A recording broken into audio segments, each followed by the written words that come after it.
Chris is here, and Steve just walked in. Chris is going to tell us about the changing of the guards at Buckingham. Just stand and grab a part. Okay, well, first of all, you got to get a good place to take pictures, because if you don't, about 5 minutes later, a whole bunch of people come swarming. Lots of people changing their guards. And when we got there was like one side of a gate that wasn't taken, so I got a spot. And I could see pretty good about an hour later when we finally came, and I really wanted to get pictures of the changing of the guard, so I just stood there, and waited. And it was supposed to be 11 o'clock, but it didn't come till about 11:30, so I waited for an hour. And then this German lady, who was about 6'5", was standing next to me, and she tried to push me out of the way to get a picture. She could have just put a little camera on my head to take a picture, but she had to have the horror thing. So then I said, forget it, and then she walked away. And then the Buckingham Palace holds me, all the guards, all the people that come in their red and white and black hats were coming, marching down. They had a band playing. I don't know what tune it was, but they were playing a tune. And they go into the palace front area of the palace, where the 2 guards are standing next to their boxes, and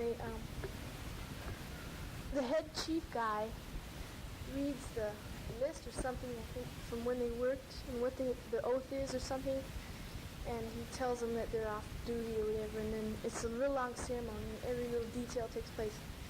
And the guy then gets out of his place, and another guy takes his place, and he walks with the guy to the other guard that's going to change, and then he takes out his little piece of paper and reads it to him, his oath, what he did, how long he has to work, and all this stuff. And then another guy takes his place, and this takes about a half hour or 45 minutes. And then he gets in line, and they all march around, and they play a band, and then they leave. And then I saw some coaches go by with, I don't know who was in them, but just to be fancy. Well, after the changing of the guard, then we all walked down. There was quite a bit of people there, but we all walked down through St. James Park on towards Westminster Abbey, and where Big Ben is and all. Chris, tell me about that. Westminster Abbey, Big Ben. Westminster Abbey is the place. It's a big church, really, like a cathedral. And all through the ages, kings, queens, princes, princesses, etc., even maybe somebody that they really liked was buried there. And it was really beautiful. It had chandeliers, stained glass. It was so old you wouldn't believe it. It looked sort of new because it was so big and beautiful, but it was really old. And you have to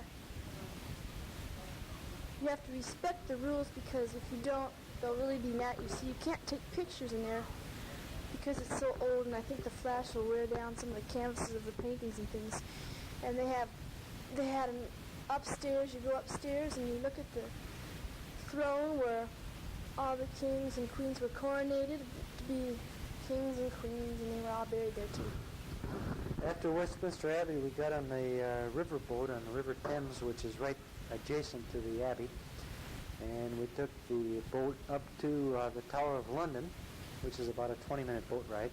And Steve is here, and he's going to tell you about the Tower of London. You remember that then, Steve?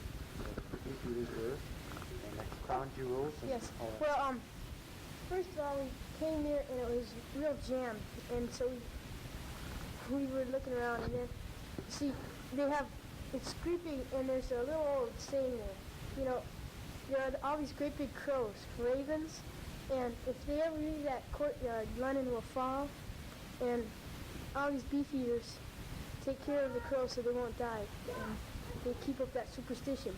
And anyhow, everybody else went walking around, but me and Chris wanted to see the crown jewels, and we had to stand in about an hour line. We finally got to see them, and it had the world's largest diamond there, I think, and it had all these crown jewels, and it was pretty good. Chris, you want to talk about, tell Grandma and Grandpa about the crown jewels? Anything of any particular interest? Chris is out on the patio. Well, tell them what you found was significant about the concert. Well, you see, you had to wait a mile long. Well, it took 30 minutes to wait because even they have written, it takes 3 minutes. And it was, I don't remember how much it was, but you went through this thing and you had to move with the crowd. You couldn't just stand there for about 2 minutes and look, because there were there were so many people that wanted to see, and you just had to keep moving and moving. And also, I think they didn't want people to get any ideas just standing there, you know. Okay, Steve. You got something else to tell about the Tower of London? Oh, well, there's the Bloody Tower there. And, that's pretty famous, but there's this execution block. And that's where, King Henry VIII executed all his wives. Hmm. Yeah. Okay, and then that was actually the first full day we spent there. And that was on, I guess, a Wednesday.